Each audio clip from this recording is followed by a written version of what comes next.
welcome to another episode of Seriously Hilarious with Shonda and V. Hey. Hey, how you doing? Girl, I'm good. How you doing? I'm all right. Life be lifing, but I'm here. Exactly. What you been up to? Living life. Waking up every day. That's pretty much it. Okay, well, great. Well, I'm glad we can get back together after vacations and travel. Yep. Yep. Okay, well, cool. Well, so today I wanted to discuss the issue of negative stereotypes surrounding natural hair, particularly for Black women and men in corporate America. It's been a persistent and well-documented problem. So apparently it stems from a deep-seated history of racism and Eurocentric beauty standards that privilege straight, smooth hair textures over coily, kinky, or curly ones. Have you had any experience with that, Venus? Not necessarily. I'll say this. I haven't had any direct experiences. Not that it had not necessarily affected me, because I could have went on an interview and someone may have seen my natural hair and was like, "Oh no, we can't hire her." I mean, I don't know. But I have not ever had any direct conversations with anybody in the workplace about my natural hair, even in the space where I was getting promoted or something like that. So I kind of want to say it has not affected me in a negative way having natural hair in corporate America. However, that doesn't mean it really hasn't affected me, because it could have still affected me and I just be unaware that it affected me, because I'm sure, somebody always got something to say about something. So, yeah. And, having now, so back then I just had like 2-strand twist natural hair, afro natural hair. And now I have locks in my hair. And they cute. I mean, hey, it is what it is. I be trying to be cute when I can be cute. But a lot of people, men and corporate America, view it as in a certain light, I would say. And like I said, I haven't had any negative, but I actually had this one guy I was dating. I told him, I said, yeah, I'm going to cut my hair off and I'm going to grow it out and I'm going to get locks. And he was like, ugh, you going to just let your hair be nappy? I was like, what? And, yeah. And then years later, here he go, all in my DM. So obviously, I don't think my hair really mattered. He embraced it. Well, no, because I ain't want him, girl. Bye. I'm just saying, like, maybe in time he realized that nappy hair don't matter in the dark. That's why. Oh, I'm just saying. Go ahead. It don't. I was just trying to say, like, maybe he adapted, because now, like, people, like, really, you see more people with natural hair than everybody having relaxed hair. Yeah. I can tell you that in my experience growing up, everybody had relaxed hair in high school, in my family. And depending on your hair texture, it could look good or it could be really damaging. It was really damaging to my hair, where every time my hair was relaxed, I had sores in my head and my hair was so limp and overprocessed. And instead of, changing that and doing something different, I just kind of conformed because that's what everybody was doing, and it broke my hair off, and it just wasn't a good thing. And so then what we do, we move into wigs and we move into weaves. And recently I found out that, the processing of those wigs and weaves have chemicals. So that could cause skin problems, which I feel like I had too a little bit, from that. And so I think that it's great that we are at least now seeing people embrace their natural hair more so than they did at that time. Because I know, like, when I went to my niece's high school for one of her events, all the girls was embracing their curls and their coils and afros, and it's just become more acceptable. Well, I would think is more acceptable, as we have evolved. Have you seen that? Well, I will say this, just in respect to your viewing of your niece's high school friends and whatnot, they're still young. They can do whatever they want to do with their hair, and even as they age. But that doesn't mean that all of the viewpoints of white corporate America has changed, right? Per se, they may find that when they're in that space, oh, I probably need to do something different with my hair or something like that. But I also had mentioned to you before that a lot of people are living their own lives and their own truths and however they want to live it, and they're making their own tables and their own chairs, and you just gonna have to join them at their table so they can look the way they want to look. I know, that's right. Because everybody don't necessarily want to have to succumb to the pressures of trying to work in corporate America if it's going to be pressure, right? Like, what my hair got to do with the work quality? Nothing. Like, I brushed it, I combed it, I washed it the same way you did. Right. And at this point, in 2025, if white people don't know that black people hair don't grow out their scalp straight, like, I'm confused about what's really going on, because that's like a well-known fact at this point that it grow up, not down. Yes. It just is what it is. It grow out curly and coily, not straight. It grow out how it grows out. And that's the part that I am so grateful for, is being able to see people, accept the way their hair grows out, not hate on anybody whose hair, has different textures and everything. It's like this girl, she wasn't little, but she's like, like preteen, and she had locks like both, we do. So I asked her, I said, oh, how long have you been growing your locks? And she's like, oh, my hair has always been like this. And I was thinking, oh my God, always? Like, that's amazing. I love that for her, because she hasn't so far experienced those societal pressures to conform, to hide herself. Everything that she knows and does is healthy for her hair. Whereas, how many years did I just kill my hair and hide my hair, and almost felt like hiding who I am, under those wigs and weaves. I think a lot of the stuff that happened back in our youth was just a reflection of all the things that our parents went through back in the 70s and the 80s. And really, because really, I'm going to say like the 60s and the 70s, because that's when women really went to work, right? Like, we really stayed home before then. And then, not that we didn't work, but we weren't in nobody's office, right? Per se. Right. Not generally. Not that we weren't, but not really, really like that. On a large scale. But when people really start going to work, I'm going to say even in the 50s, 60s, 70s, and really when black women started going to work and afros, because that's the hair we had. We didn't even know what to do with it at that point. It was just going to be an afro. So it was afro. It was what it was. And that may have, metered their career out to some, small remnant of what it could have been because of the way they may have looked, not to mention racism anyway, but that's neither here nor there. But I think the fact that we, in our generation, 80s babies, 90s babies, was getting perms and all these processes in our hair at that time is because I think our parents, didn't want us to have to deal with any inherent or, just underlining racism based on hair.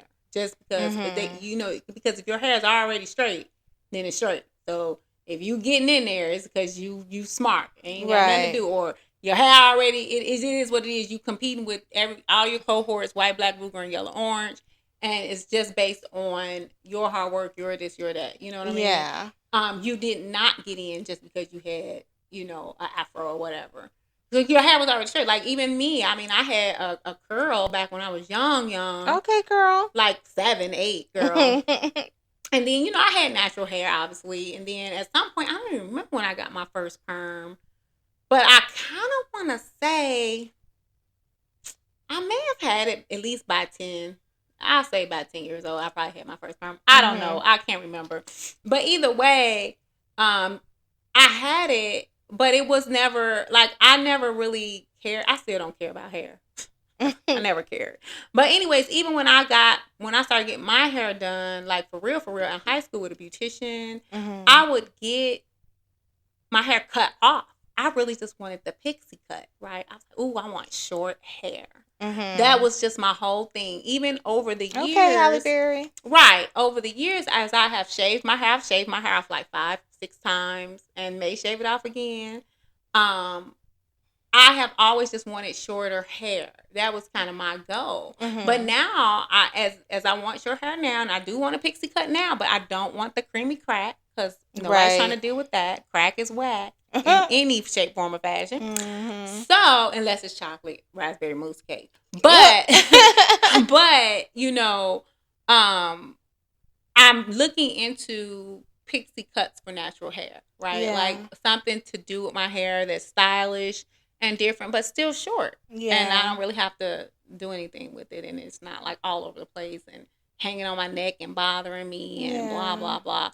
I'm gonna try and stick it out with my micro locks. I'm only like a year and some months in. I'm trying to make it to 2 years.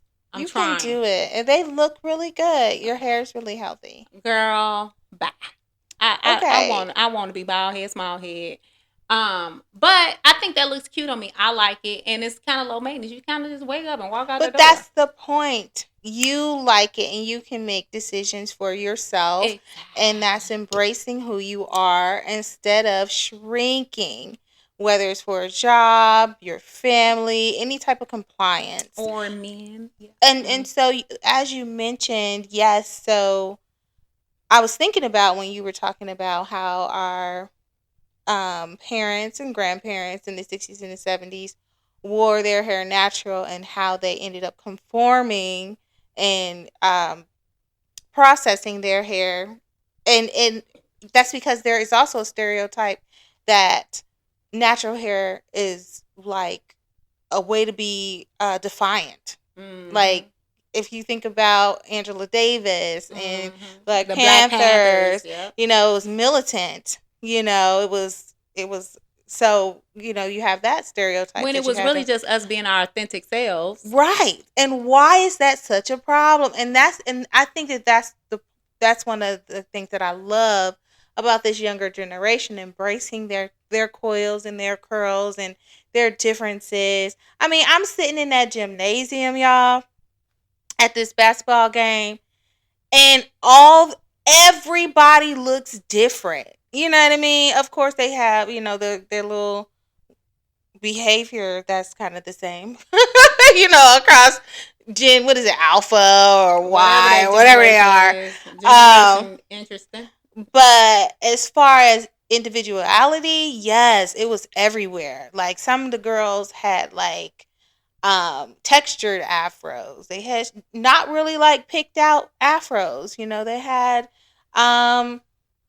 locks, and I mean, some of the hair was very neat, some of it wasn't. It was just, hey, I'm coming to school and this is me and accept me. And I think that, I can't imagine that environment to be as like, I'm sure they have bullies and everything, but it ain't about your hair. Because how you gonna bully me about my hair? My hair look different from everybody else's in here. Plus, all I have generally look the same. Like, your hair nappy, mine nappy. It all look the same. You kinky, I'm kinky. But I even remember when I was in high school, and the girls who had the remember back in the day we would say good hair. They would get bullied, because other people were jealous. Good why? Hair. Yeah. Oh, you think you got Indian in your blood or whatever? You remember that. And so I remember this one girl. They cut her ponytail off. Are you serious? Yes, like her ponytail. Yes, she had some pretty hair. Like, it was like, I'm gonna say, what they call it? Maybe like 3A as far as texture. On that little sheet that had beautiful hair, and she used to just do her hair. And I guess because that wasn't everybody's experience, they hated on her and they cut off one of her pigtails, girl. Yes. See, and this is why I stay in the house. Because let me tell you how I would have been in JAIL. Really? You gonna cut my hair because my hair a little bit less kinky than your hair? That's crazy. Right. That's not even something she can control. But you know what's so, and you're right, it's not nothing you can control. And you know, it's just so crazy because most of the time, now we all look at ourselves in the mirror, right? And we're like, oh, this is how I look. It is what it is, whatever. A lot of things you can't change. You can't change. You can't control. And it really kind of just is what it is. Right. I was never that person. Like, I always kind of wanted my hair to be neat and done just so I won't be looking outside looking crazy. But it was never to the point where I was like, oh my God, I hate my hair. It sucks. Whatever, whether it was natural or not. Now, when I first went natural, it was difficult because I was like, I don't know how to do it. Right. But as I learned how to do it, I was like, oh, okay, I got it. It did still took a long time, but I digress. But to bully somebody just because their hair is different and y'all are the same race of people is just very interesting. And I guess I may just be coming from a different space because it's literally all shapes and sizes of people in my family. Like, some of us have, and it's really split down the middle because it's like half the family got real nice. I ain't gonna say that everybody's hair is nice. Everybody's hair got good hair, but half the family got kinkier hair than the other half. I say that. Right. Some people got just a little bit more relaxed state of being. Right. And it just is what it is. You know what I'm saying? Nobody was never mad at the other person because, oh, look at your hair. I mean, it was just, it was what it was. Because, I mean, but look at my hair. Look, I can wear a whole nice little afro right up in the air. Look, you can't. Your hair fall over. Right. You know, it's always plus. I love some 4C hair. I mean, it's a plus and minus to everything. Like, my cousin right now is trying to really, like, have dreadlocks, right? Locks, not dreadlocks, but locks. And her hair is finer. And it's a little interesting. Yeah. To have for her to have them, whereas it's easy for me. It's like boop boop, bam. They locked. You blink and they locked. Right. Bam. But people and I actually had my cousin's ex-wife. She was trying to get some locks, and I said, "Girl, you can't get locks with your hair. It's so straight. So fine, it's just so fine. It's just not gonna work." And she got them, and she ended up cutting them off. She kept them for a little minute, but they were so fuzzy all the time. They weren't like, you know how like coily hair just kind of snap up and draw up and kind of tighten around each other. They hug each other. They be hanging out high-fiving. That fine hair be like, no, get away from me. Get away from me. And so all her hair was trying to get away from each other. And it was not locking. It was not locking. And she ended up having to cut it off. Plus, she also worked in corporate America. But even outside of that, her hair was just always looked messier than she would have liked. Right. Because when you see, you know, people with locks, it always looks so put together and neat. But that's because all the hair is hugging and high-fiving and wrapped around each other real tight. You know, that 4C hair. When you have like what you say, A2 hair or whatever, or A3 or whatever it is. I don't know what them textures is. It's just a looser curl pattern. Very loose. And it's very hard. They have to do that back combing. Back comb. And doing all this stuff. And then it ends up, as it grows out, and you get tightened. And even the tightening process is a little different because it'll unravel all the way if you got those coil locks.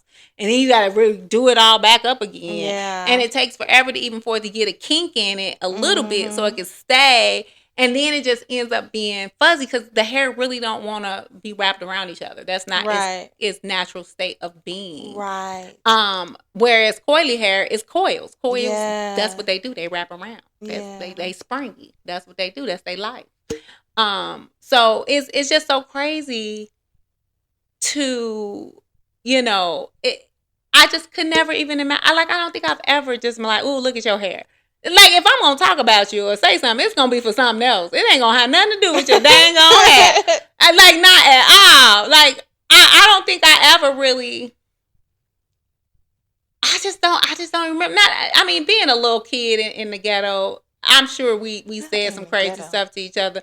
But most of the time, we was just saying stuff back because people said crazy stuff to us. Right. It wasn't never like I started it because I I was poor, black, ugly, in the hood. What was Girl, I gonna start? I mean, nothing I'm ugly just about saying. you. You was crazy. I'm just saying, what was I really gonna start though? But people would say stuff like it was like, okay, I'm like getting off the subject, but I'm gonna get right back on it, y'all.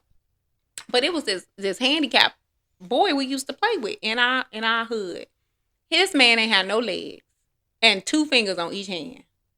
Don't make me laugh. But I'm so serious. But he was cool. We would all play together. All the little neighborhood kids. We was all about the same age. But one day, you know, when they say handicapped people are mean, they be mean.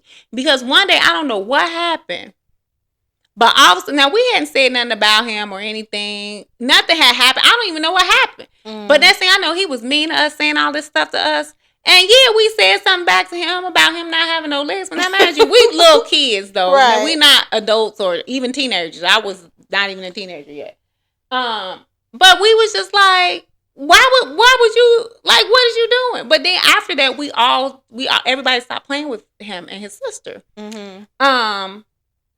But years later, when I was an adult, I saw them walking across State Street. I'm in a car. I'm driving. I'm like, that's Mikey.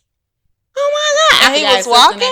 No, she was pushing him in a wheelchair. He still ain't had no legs. He ain't grown. You said they was walking. Okay. Well, she was walking across stage, pushing him in a wheelchair, and I was like, "What?" Girl, I almost had an accident. But anyways, I digress.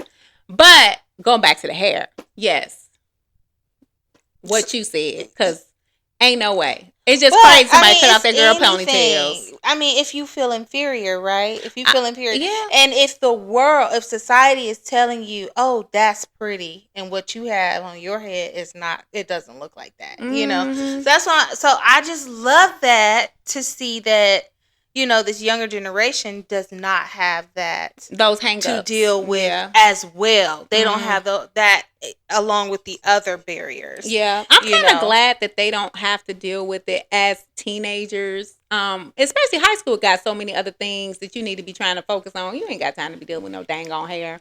But because when I was in high school, I think you mentioned it too. You know, everybody was permed up. Everybody had a relaxer. I honestly, I'm not gonna act like I remember everything from high school, but I don't even remember nobody who had natural hair. Right, that's what I'm saying. Right, and it's so many people now that, like, as you know, because I started my micro locks. I started my locks over. I had traditional locks for like over 10 years. You know, and I just decided, I want to, a change. I changed so many other things. Like, why not my hair? You know. Just for a different, something different. And so I was researching microlocks, and that algorithm be algorithming. Right. It be doing because as soon as you look up something twice, now that's all you see. That's all you see. So I have seen, that's how I know about the different textures. That's how I know about the different classifications. And I know about, I have a fine texture of locks, so this is the best method. These are the best products. And then you learn how other people are trying to overcome damage to their hair because they've been wearing them wigs, and so they don't have no hairline. So you have all these different products that come out of that to try to fix issues, that are, provide solutions. So that's where the edge control came from. Girl, I can't wait till they stop doing these edges, like from the middle of their bang head. Bang edges. They want bang yang. Bang. That's what they want. They literally part their hair, comb it down, cut it, to make a bang. Yeah. Girl, bye. Yeah. I can't wait you know what's gonna be crazy? In about, maybe 10, 15 years, they going to go back, look at them pictures, and be like, why did we do that? Why did we do that to our hair? But we have those pictures. Okay, but we ain't had no bang yangs like that. We had bangs with the rollers, but we ain't had, we weren't making bangs. But also, you didn't see them girls with them slick down hair, with that gel, with that black gel. I mean, but... And it come from the middle of the top of their head, and they slip it to the front, across their forehead, above their eyebrow, and around their ear. You remember? They did. However, we still ain't cut our hair to make no edges. No, we didn't do that. Because, or now they can stamp them on. You seen that? I saw somebody tattoo edges on their face. No, girl, this girl tattooed edges on her face. That's crazy. I said, you know what? I don't never want no edges that bad. No. I don't even need none, tell you the truth. I'd rather just not even have no edges. Yeah, if that's I the don't case. have no edges. I got like 2 naps as some edges. Girl, I mean, what do you mean, baby hair? I ain't no baby. That part. That part.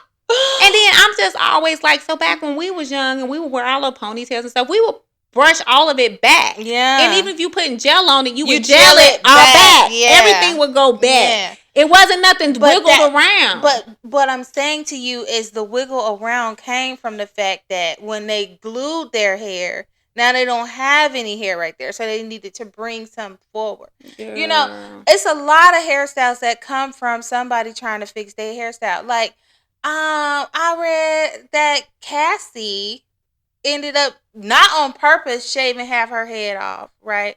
And then all the girls was shaving half their hair off. And the only reason she did that was to fix an issue that she had when her hair got jacked up. So I feel like edges is to fix the issue of what happened with them glue down wigs.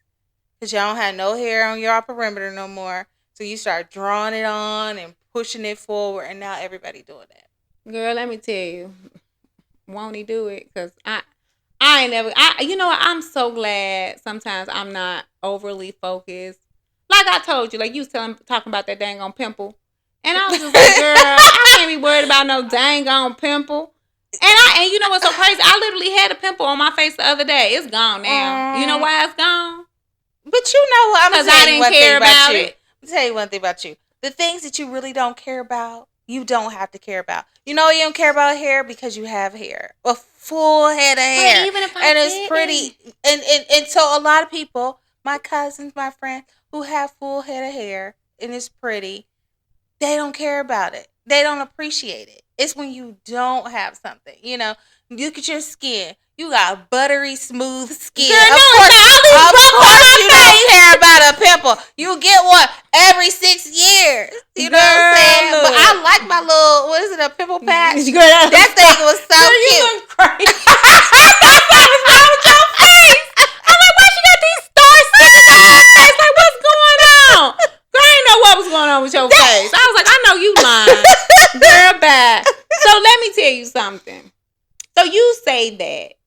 But as I told you, growing up, nobody really ever said I was beautiful and pretty like that. So I have no misconceptions about how I look or even idealisms to how I look or any of them words about how I look. I just was like, this is how God made me. This is how I look. This is what it is. I am where I am. Because there's nothing that I can change about how I look. Unless I decide I'm going to go cut my face open, which not going to happen. Yeah. It is what it is. Like, you are who you are, right? Yeah. Like you said, your hair is your hair. You can't control how your hair comes out when you're born. You can literally be born to 2 white people and still have some kinky hair. You just never know.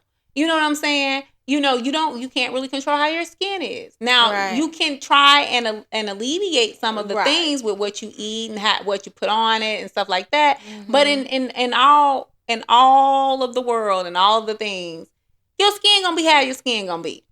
You better get some of that red clay out of Africa because that's what they do. Right. You know, but it just is what it is. You can't control those things. So even when you say I have a full head of hair, which I do not have all that much. Girl. It just look like that. It's an illusion. My skin is not all that clear. It's an illusion. It's all an illusion, but it's all about perspective, right? Because you see yourself as having all of these skin issues, which you don't.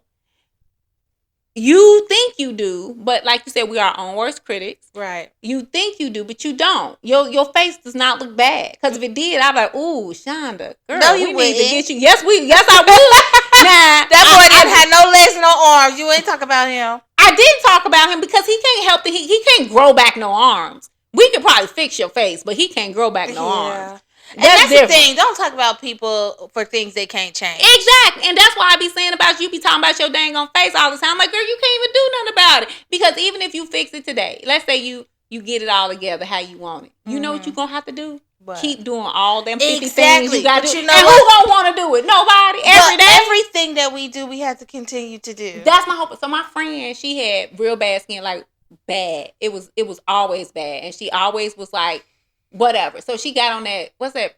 Prozac for your face? What is it? Prolactic? It was something. It was real famous. That proactive. Proactive. Thank you. You knew what I was talking about. I did. So the proactive, she got on it and it cleared her skin up. She looked smooth like a painted wall. But as soon as she stopped, she said, Venus, it's like worse. Crack for your face. Because as soon as you stop it, you worse than what you was out. Because now you used to seeing yourself with no bumps. Right? And your skin clear. And now as soon as you see yourself with all them bumps, you like, oh my God, I look horrible. That's what I'm saying. Just embrace yourself the way you are. Yes, I do understand that people want to improve themselves and make themselves look prettier and more acceptable, even in their mind, not even other people's mind, just in their own mind. Yeah. I get it. Trust me, I understand. But you gonna do what you gonna do, and it's gonna do what it's gonna do, and wherever you are, you just are. If it take away 2 bumps and you still got the other 85, then just embrace them 85 and call it a day. I have bumps all over my face that I never had before. It just feel like you can't see them because nobody's really used to ever really seeing me with bumps on my face. So even when I have pimples and stuff going on, people like, there ain't nothing wrong with your face, girl. You all right. Because people keep so used to me seeing me with nothing on my face. Have all kind of, what's this, PCOS, hair growing. I can't do nothing about it. It's all kind of stuff going on my face. There's nothing I can do about it because I'm not going to start shaving my face. Right. Or doing something crazy. I'm just gonna leave it like it is. And I do absolutely. I wash my face. I put cocoa butter on it. That's it. I do absolutely nothing. I'm not gonna start doing nothing extra unless it's just unless a finger start growing out of it. I'm not really concerned. It's just gonna be what it's gonna be, and that's how you got to think about it. You can't really be concerned about stuff that is biological. Like the fact that I have PCOS. I'm always have PCOS. It's not going away. This is what it is. All of the things that come with it, I'm going to have to deal with until I guess I go through menopause. Right. But also, and the more you know, the more we are informed, the more we can, do for ourselves, right? That's true. So, like, have you heard about all these different discoveries about women's health coming out? Yeah. And they're talking about, I even heard today where they were saying, like, toothpaste is not made, it's too acidic for women's teeth or something like that. Because they don't even think about us and the differences. They make everything off of men. And so it made me think about that song. This is a man's world. Yeah. Because it is really set up for a man. Yeah. Although women have to live here too. Yeah. And so... yeah, so all of this kind of ties in together because now I know my hair texture. I know what works for my hair. I know what does not work for my hair.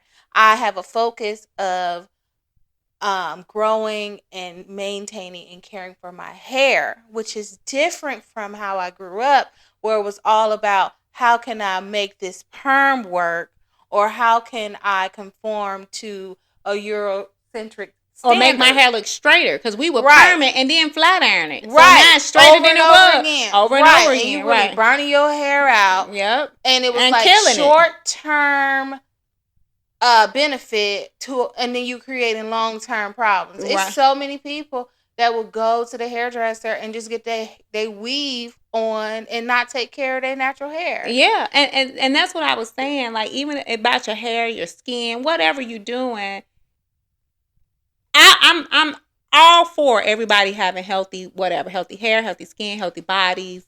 But you also have to take it to the point that you don't want to get into something that's a short-term solution for a long-term issue, right? Because if you've always had skin problems or hair problems, even if you didn't have a perm, right? But you've always had crazy looking hair. It's always been breaking off. It's always been this. It's always been that. You have to find a root cause and figure that part out. Right. So that you can have healthy skin, healthy hair, healthy bodies. Because these short-term solutions is not going to work. But we like are that in a world. Stuff you was trying to put on your face. I told you don't use it. You know your attitude. I'm just... don't do it. But what I'm saying to you is... you right. You was right. I know. You was right about that. Because really and truly, all I need is some witch hazel. I wish hazel. Save your life. Sometimes you don't have to fix things. It's not broke. I understand what you're saying. However, as far as for me, the things basically what I'm saying is like, so when it comes to skin problems and stuff, I didn't know that I was allergic to weave until I stopped wearing it and the issues cleared up. I didn't know that skincare product I was allergic to until I had a allergic reaction to it, and then I was able to isolate it, and now I don't use that anymore. But it's actually being given the opportunity to learn more about yourself is what I really think is the pivot from when we were growing up with our hair versus now. So I'm gonna just yes, I agree with you. You want the opportunity to learn. So you want to be able to make the mistake and learn. Because no, I don't want to make that stuff before you put it on your face. I said don't do it. No, I already use that stuff. You told me you was going to that facialist, and I said don't put that stuff on your face. Whatever they give you, don't do it. And you did it anyway. But anyways, I digress. I'm going to keep talking to you about that for some reason. Because I just feel like, girl, if you don't get you no name, alcohol. Even though I hate that. But I've always been one of those people where experience has been my best teacher. And I've had some effed up experience. Right. But Me too. But still. Right. But you was right about that. I paid the price, the ultimate price. Remember, they was telling me, don't eat nothing. You couldn't eat nothing. And I was just like, girl, I cannot. Because ain't no way you can live your life and not eat spinach again. Like, they didn't know what was eating spinach. They didn't know what was breaking me out. So they was like, well, just don't eat nothing. Eat air. and try and live your best life eating this toxic air. Be careful with the water. Be careful with water, too. I mean, but yes, I do agree with you. We all need to figure out what works best for us and try and live our healthy, best lives, hair, skin, nails, whatever it is, whatever your issue, because everybody's got something. I even got stuff. Everybody got something that they're fighting, one way or the other, but we're all beautiful. And you should think of yourself as beautiful regardless of how you think you look or regardless of how society thinks you look. Just know that you are beautiful because you can't change how you look.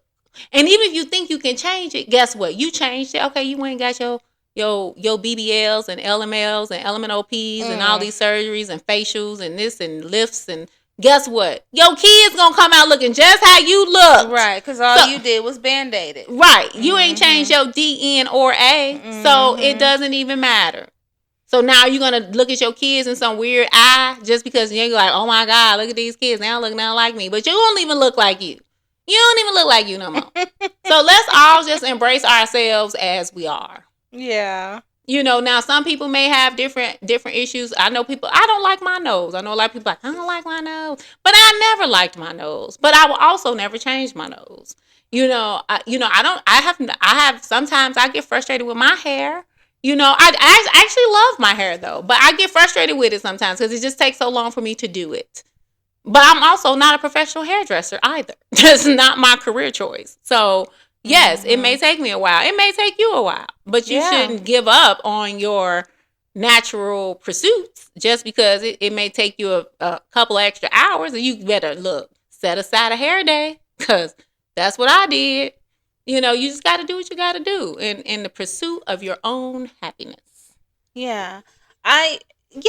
Definitely. I think for me, I realized like with natural hair that it was the journey to self-acceptance. Because not only do you have to deal with all the stereotypes and the negative comments from other people. Sometimes it's people you love. Like some of my friends said some weird stuff to me, like, why are you doing that to your hair?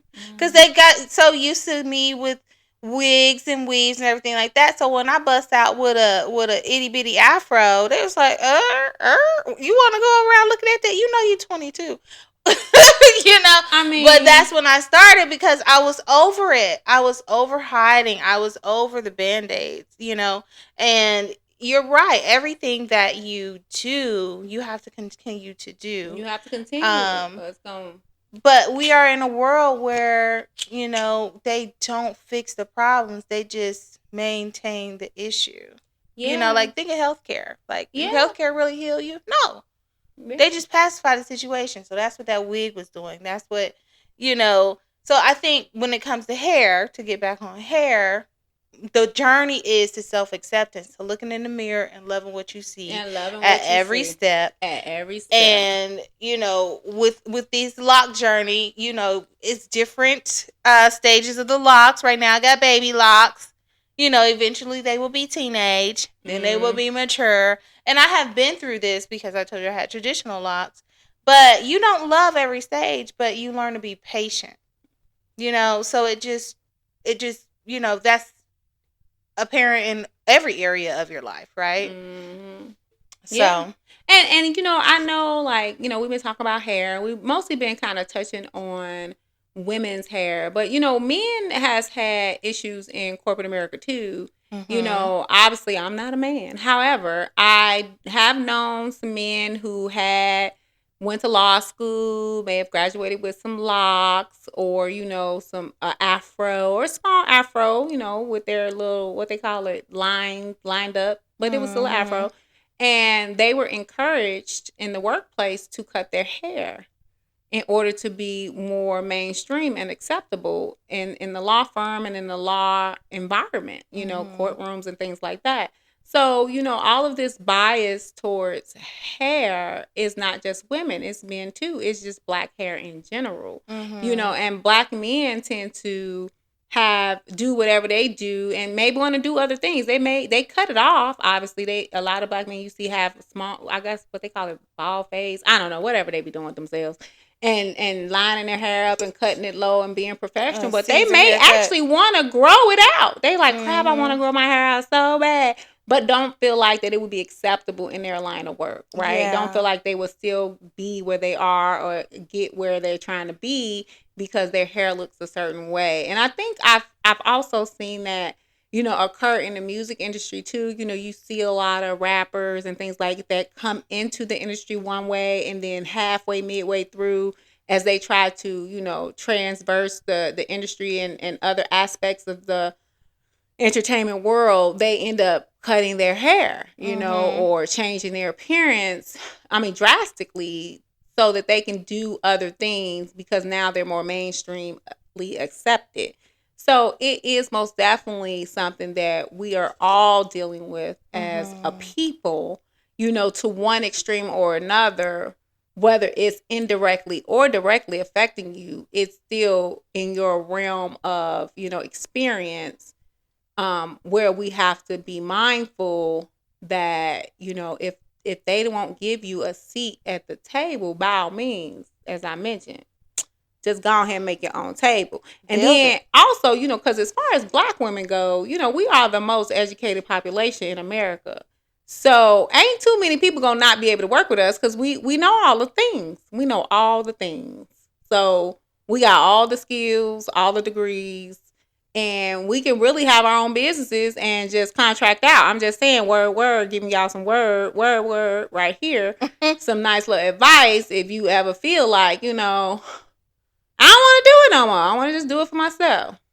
And then you, by all means, you more than likely can. If you got some skills, some education, some experience, roll out. Yeah. It's funny you mentioned that because that is one of the negative impacts of this type of discrimination. So there's a loss of talent and innovation because if you don't allow diversity and inclusion, then you think small. Yeah. And then you stifle your business. Yeah. And profitability. Yeah. Because you don't know, eventually you have to expand beyond your typical customer. Yep. So how do you reach this person if you don't have anybody who can identify with that market? Yep. So you would need to have black women in these roles where they can actually help you diversify, provide some insight, right? But if you like, oh well, I don't want her in here because her hair is unkempt and she look real militant, you actually cutting yourself off at the knees, at the hips, girl, at the hips.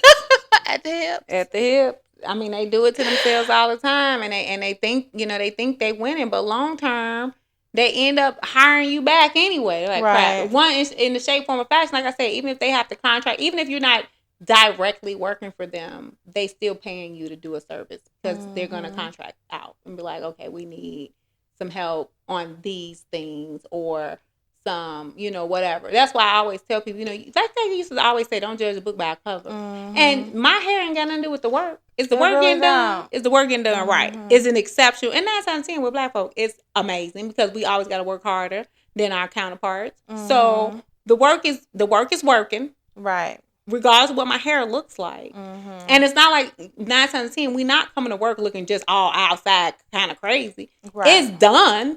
It's just not straight.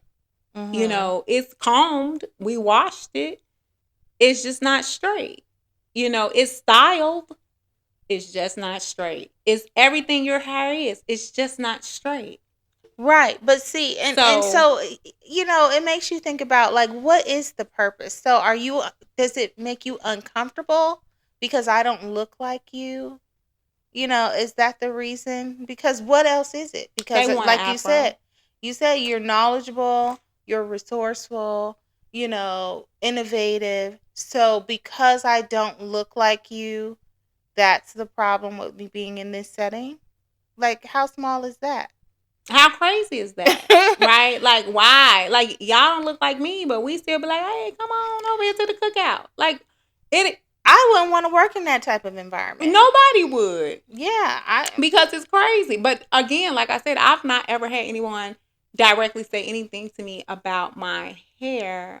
But I have. I didn't tell you. Right, yeah, you said you had, but I'm just, you kind of mentioned it about your hair. But yeah. So I remember being in a corporate setting and I had another black girl come up to me and was like, does your hair grow to your scalp like that? When I had started my locks, and I'm like, that's a little ignorant. And then she was like, does your hair stink? Like, why? But you have to. I couldn't really be mad at her because she was ignorant, right?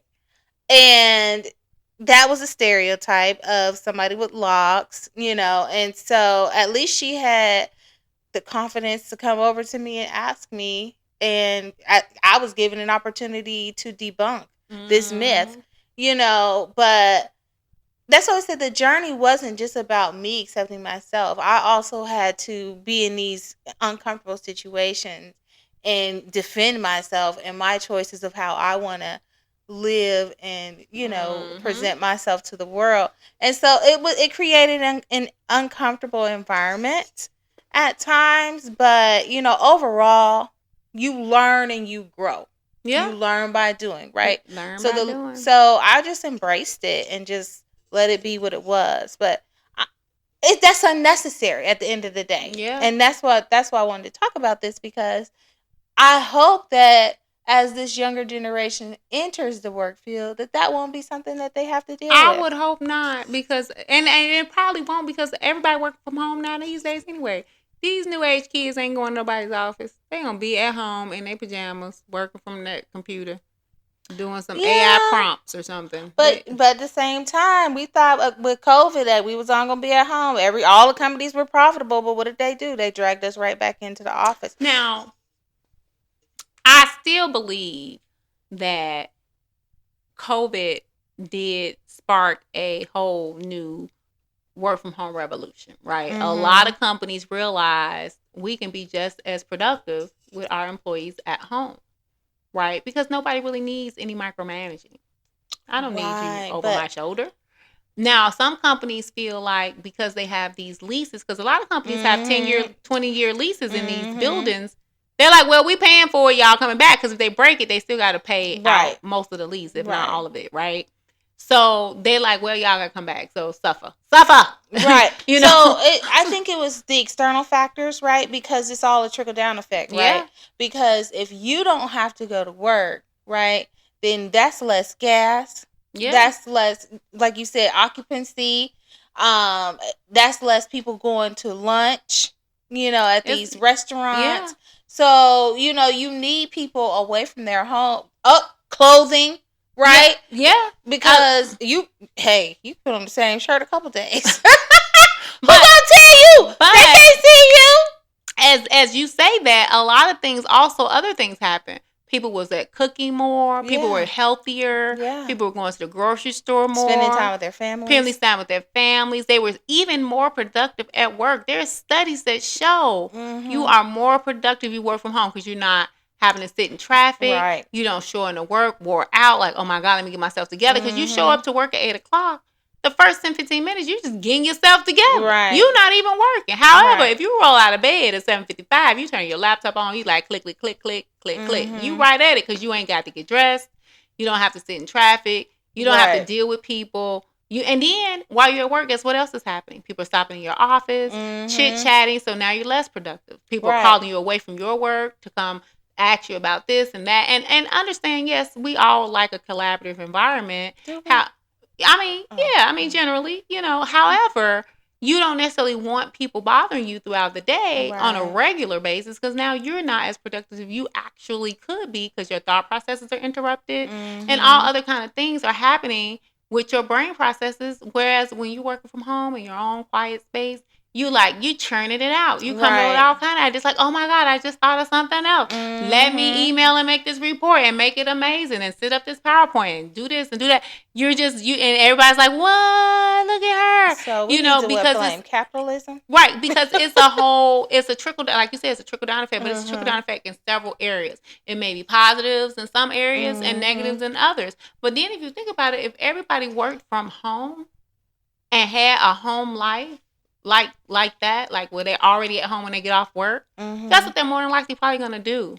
Go out. They're going to go out. Community. In the community. It's just going to be at night instead of lunchtime. Right. So those restaurants will still get business. They'll just be packed during dinner. Right. Instead of full during dinner, they'll be overflowed for dinner. Right. Because people are going to go out. When I worked from home, as soon as I got off work, I was I was outside. I was so ready because I was in the house all day. Right. I was ready to go. I went to the gym. I went to eat. Whatever I did, I was outside. I was gone. Because that's just. But it could also have been fear because they didn't give it enough time to balance out. They didn't. They didn't give it enough time because as soon as Corona was over, they was like, "All right, y'all." It wasn't even over. It wasn't even over. They was like, "All right, 3 days." It still ain't over. 3 days in. Now everybody's on the hybrid schedule. Like, okay, we'll give you all some time at home. But it's like, do you really need to see my face every day? Right. You know what I'm saying? Like, how much of me being here is really helping what we're doing. Well, and then they also, if you think about the organizational chart, they was like, oh, this is a little bit unnecessary because middle management has middle management, it has upper management, it has, you know what I mean? And if all you guys were doing was sneaking up and supervising, and we don't need that anymore because computers do that. So it's a lot of fear of that too. Yeah, so bring them back in the office. It's a lot of things that's going on, but I'm just like, unless we are physically working together, like sitting next to each other, we got plans on the table, like we working together, like we need to be. Then yes, I totally understand needing to be at work because obviously we're right here. We're what they call it when you bouncing ideas off each other. We're right here with the plan. We working. We working. Okay. If that's what we doing every day, I'm coming in. I'm gonna be here 8 o'clock and be ready. Right. But if we just coming in, I'm in my office, you in your office, and we have meetings, they still on Teams, and I could have stayed home. I could have stayed home for this. That's all I be saying. And a lot of meetings could have been an email. Really, it could have been. And so I just be like, so usually I shouldn't probably say it. But lately, I've just kind of been in this whole thing. Yes, telling jobs that I would totally come in the office, which I really don't mind. It's okay. I've been working in the office my whole life. Not going to work in the office is new, right? For us older folk.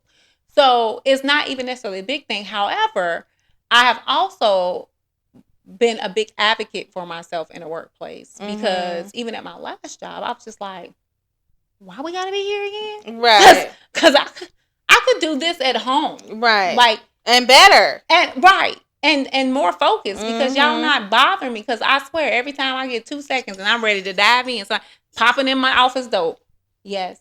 You know, and it's like, you know, I think you have to just advocate for yourself a lot more now. And a lot of people, I think, were scared too before Corona to say something about the work situation. But I've always been saying it. Yeah, me too. Like all the time. Like, I can work from home. Right. Like, you know, I have the same internet at my house. Like, my computer keyboard, just like this computer keyboard. Like, you have to just make it make sense for me to some extent, to all of the extents, because I don't mind coming in. If I'm coming in and we're physically working together, we're making it happen. We got meetings, we got people flying in. Obviously, if people flying in, they want to physically see you. You know, something's going on. But if they gonna stay in Hong Kong, then I can stay in my bed. Right. Because why I gotta get up and come to the office to be with you so we can stand there and be on the Teams meeting. Right. And this gonna be totally off, but this is totally off subject. But exactly. And that's why change is good. And that's why when they say that the senators and everybody need to have just a couple years term and not let it be for life, exactly. Because you need people who can think about things differently and not just be, well, we've always done it like this. Right. Like, change is good. Yep. You know, change so get them up out of there, y'all. Get them up out of there. You have to just be able to, you know, kind of just try it out. You just never know. It might be amazing. Right. Just try it out. And I'm not saying necessarily even work from home every single day. But I also am not saying be at work every single day. But I also feel like you should do it as needed. Right? Like, if we got a big project going on and I need to be in here every day for the month, then I'm here. And then as soon as that project over, I'm at home. Right. and be innovative, right? Because say you have this brick and mortar. Do different things with it. Be event space. Rent it out to private companies, entrepreneurs. You know what I mean? Like, you don't need the same people to come in there every day looking at each other, because then it creates a culture. You know, it is so much brain drain to deal with the office politics, to deal with the attitudes of these people that you would never encounter anywhere else. Like Rebecca, I do not care if you use sugar in your coffee. You know, like, please just go over there. Like, please, can you stop? What they call it, the water cooler conversation? Yeah, I don't need none of that. You do not need to know what I was doing this weekend. Like, we are not friends. We are co-workers. Why are you asking me? Girl, and then they be all in your business. Girl. Like, why are you worried about what I'm doing with my money? I'm minding my business. Oh, I saw you about that new car. I'm minding my business and staying out of yours, sir, because I don't really care what you did. However, the people will tell you their whole life. Yes. And for some reason, people walk up to me and just want to tell me their whole life. Now I find out your wife don't work, and you done went to the south of France for 6 weeks, and she was gone for 3 months. You went for the last 3 weeks, and y'all just living y'all best life, traipsing across Europe, and I'm like, oh, so you got shmoney, right? Because now I'm just like, because who doing that, right? Who has the capability, first of all, to be off work for that long, to have a wife who don't work, to live in a space that's kind of affluent, you know, your house is an affluent area, and to go traipsing across Europe for 2-3 weeks and just take off and be like, I'm out. You know, it's nice. But then these same people will be, these same people will swear they ain't got no money. Oh, no, I ain't got no money. You know, I ain't doing that. I ain't got money like that. But you know, black people being broke, and white people being broke is different broke. It's just different broke. It's totally different. When we broke, we ain't doing nothing. We in the house eating air and maybe one oodle and noodle a day. Right. But you know, they being broke, we're resilient. They be out in these streets. And they haven't had a chance to learn resilience. Out in the streets. Like, oh, I only have $900,000 in my account. I have no money. Right. We be like, $900K. But then be the ones with the refunds. Oh, you know what? I don't need the stress. I'm gonna bring it back. I remember seeing. I went to Target and I was like to return something that I think it was something different size or something. Mm-hmm. Right. So I had a reason. This lady had a vacuum cleaner, no box, with dust and dirt in it, and was like, "I want to return this." Man, you've used the vacuum cleaner a lot. Now this is not one vacuum. Like the whole thing was, them ones where you can dump it out. Why didn't she even dump it out? She didn't even dump it out. Yeah, but she rolled that guy back in there. Was like, I need my money back. Hey, and she probably had $900 sitting in her account. Man, $900, like they be balling. And I'm not saying they necessarily be balling, but they have more access. Mm-hmm. It's the access, because I don't have anybody I can just be like, man, let me get $100K about you. Like, I don't even have nobody who would trust me enough to lend me $100 right now. Like, even if I had all the plans and all the experience, and I like, look, I got the plan, I'm gonna be rich, I just need $100K. Everybody gonna be like, no, we ain't gonna be able to do it. It's the access. And I don't think they don't know how valuable the access is sometimes. Mm-hmm. Like people be like, oh man, like even just looking for a job, and you be like, it's all about who you know. And it really is. Mm-hmm. But it's not even just about who you know, it's about who you have access to, right? Yeah. Because you're a white man in America. You have access to everybody. Mm-hmm. I do not. Mm-hmm. Regardless. Like I may know people, but if all the other people that I know are people of color, and they don't necessarily have access to certain other people, then there's a ceiling. Right. There's a ceiling. You're only going to get wherever you're going to get, right? Mm-hmm. So it is what it is. It's very interesting. The scales be scaling, they be weighing. Yeah. So, but anywho, y'all think about it. Think about how hair and, corporate America, and think about the impact of your impact is affecting the company, right? I know that sounded crazy, but your impact on that company, right? Like your impact. Sometimes you can just roll out and do your own thing. I'm just saying. So you over here promoting entrepreneurship? Man, somebody had recently told me that though. They told me that. They was like, hey, you can always just do your own thing. You can. You have so many skills. Girl, you can consult. I could. I be thinking about it. I be thinking about it and considering it at the same time. You have a lot of options. We all do if we explore them. It's like earlier when you said that sometimes we be afraid of our own power. We do. Mm-hmm. And I think we're going to talk offline about that in a second. But yeah. So y'all just think about that, and don't be afraid to express yourselves and be who you are in the workplace. I think it's okay. I mean, it's 2025 at this point.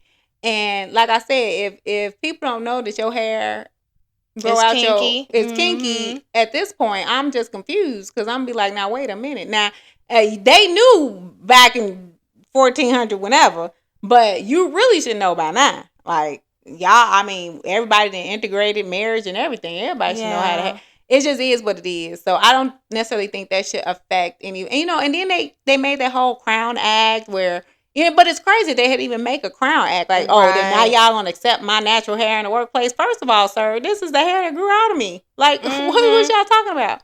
But it's a whole thing. It's just crazy that these things are, I mean, it's 2025, 2020, 2021, whenever, I think it was 2020 when that came out, whenever it was. And we're still making laws about race. It's just so crazy, but racism's still alive. They just be concealing it. Well, girl, it is what it is. But you all go ahead and think about that. And please leave us comments, questions, concerns. Let's talk about it. We can most definitely have this conversation offline as well. All right. Bye, y'all. Thank y'all. It's been real.